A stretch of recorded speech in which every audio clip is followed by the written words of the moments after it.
बरवाला के सतलोक आश्रम के बाबा रामपाल को हाल ही में सशर्त जमानत मिल गई है। दरअसल करीब 10 साल तक वो जेल में रहे और ऐसे में उन पर जो आरोप है वो कई महिलाओं की हत्या का लगा था। उन्हें उम्र कैद की सजा हुई थी। इसके बाद वो 10 साल जेल में रहने के बाद फाइनली अब छूट गए हैं। उनकी सजा को सस्पेंड कर दिया गया है सशर्त। हालांकि अपील को ऑब्वियसली हायर कोर्ट में दाखिल की गई है। जब तक उसका निपटारा नहीं होता तब तक वो जेल से बाहर रहेंगे। लेकिन सवाल ये उठता है कि बाबा पर आरोप क्या था। आपको बता दूं, दरअसल पहले कोर्ट ने जो निर्देश दिया वो आपको बता दूं। उन्होंने कहा है कोर्ट ने किसी धार्मिक या सामाजिक जमावड़े में शामिल ना हो, ये कहा है, जिससे शांति यानी कानून एवं व्यवस्था का इशू क्रिएट हो, इस बात का ध्यान रखे बाबा। दूसरा, अगर वो ऐसा लगता है कि जमानत की शर्तों का वो उल्लंघन कर रहे हैं और भड़काने की कोशिश कर रहे हैं तो उनकी जमानत रद्द कर की जा सकती है। इसके अलावा खंडपीठ ने 5 पन्नों का फैसला सुना है, जिसमें ये कहा कि 74 ईयर्स उनकी एज है, 10 साल 8 महीने 21 दिन उन्होंने जेल में गुजारे थे और इसी वजह से उनको छोड़ दिया गया। दरअसल 11 अक्टूबर 2018 को रामपाल को हत्या, गलत तरीके से बंधक बनाने के तहत उम्र कैद की सजा सुनाई गई थी। ये मामला जो था 2014 का था, जब सतलोक आश्रम में पुलिस पहुंची थी। वहां पर कुछ महिलाओं को बंधक बनाया गया था। रामपाल की तरफ से कहा गया कि पुलिस ने आंसू गैस के गोले छोड़े, जिससे दम घुटने से महिलाओं की मौत हो गई, जबकि पुलिस ने उल्टे आरोप लगाए थे। कहा था कि इनको बंधक बना के रखा गया था। इस सिलसिले में मुकदमा चला और आप सोचिए लंबी कार्रवाई चली। ये दरअसल ऐसी स्थिति थी कि बंधक बनाए गए थे वो, या वो खुद बाबा की सिक्योरिटी में अंदर छिप गए थे, या पुलिस से डर कर छिप गए थे।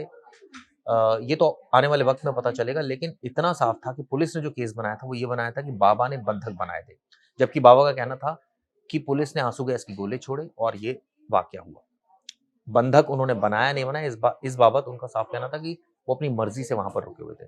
लेकिन अब इस केस में सजा सस्पेंड हुई है, यानी कि हायर कोर्ट में जब तक अपील पेंडिंग है तब तक कुछ नहीं हो सकता। आपको बता दूं हिस्ट्री, बाबा की हिस्ट्री क्या है, इसको लेकर कई हमारे दर्शक हैं जिन्होंने कमेंट्स किए, जिन्होंने अ, ये कहा कि सरकार ने एक गलत कार्रवाई की थी उस वक्त उन पर। हालांकि कई ऐसे भी लोग थे जिन्होंने कहा था कि सरकार की कार्रवाई सही थी। इनका पूरा नाम था वो रामपाल सिंह जाट है, संत रामपाल दास महाराज इनको कहा जाता है, और इनका जो प्रचलित नाम है वो रामपाल बाबा है। जन्म इनका 8 सितंबर 1951 में हुआ था। आपको बता दें गोहाना तहसील में इनका जन्म हुआ था, सोनीपत हरियाणा में। पिता का नाम इनके निजाम सिंह था, इनकी माता का नाम इंद्राणी देवी है और ये जाट किसान परिवार से ताल्लुकात रखते हैं। दरअसल शुरुआत में डिप्लोमा एवं इंजीनियरिंग आईआईटी पावर इंजीनियरिंग इन्होंने करी। इसके बाद जूनियर इंजीनियर ये बन गए थे सिंचाई विभाग में।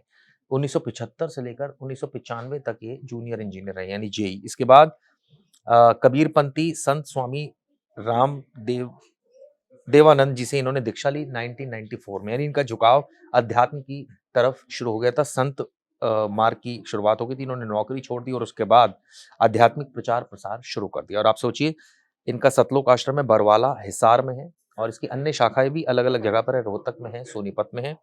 अ, खुद को कबीर साहब का सच्चा अनुयायी ये बताते हैं। गीता, वेद और कबीर साहब की वाणी का प्रचार करते हैं। और आपको बता दूं इनके जो अनुयायी क्षेत्र जो है वो कौन-कौन से हैं? हरियाणा, पंजाब, राजस्थान, उत्तर प्रदेश और मध्य प्रदेश। काफ़ी बड़ी फैन फॉलोइंग है और सोशल मीडिया पर इनका प्रचार-प्रसार अक्सर हम देखते हैं। आपको बता दें 2014 का मामला है जो बरवाला कांड से फेमस हुआ था। उस वक़्त क्या हुआ था? दरअसल उस वक़्त 6 लोगों की मौत हो गई थी और तमाम तरीके के आरोप लगाए गए थे। सैकड़ों लोग इसमें घायल हुए थे। नवंबर 2014 में बाबा को अरेस्ट कर लिया गया था और इसके बाद 2018 में इनको दोषी माना गया, यानी अदालत का फैसला आया।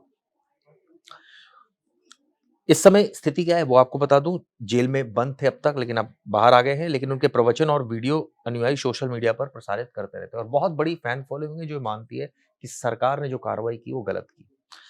आपको बता दें उन्हें सतगुरु मानते हैं और दावा करते हैं कि कबीर साहब के सही मार्ग पर ले जाते हैं, यानी कि इस तरह की बात उनके बारे में कही जाती है।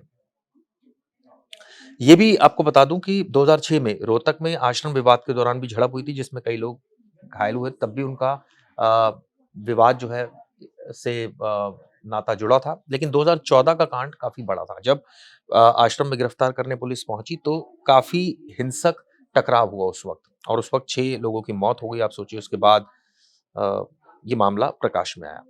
बहरहाल अब इस मामले में जो सबसे बड़ा अपडेट है वो यही है कि जूनियर इंजीनियर जो जिनको आप कंट्रोवर्शियल रिलीजियस लीडर भी कहते हैं, बाबा, वो जेल से बाहर हैं। ऐसे में सवाल कई उठ रहे हैं। कई अलग-अलग बाबा जो जेलों में बंद है, अब उनके अनुयायी भी कहने लगे कि हमारे बाबा को भी छोड़ो, जिसमें आसाराम बापू से लेकर जिसमें अ, और कई ऐसे बाबा हैं जो इस वक़्त जेल में हैं।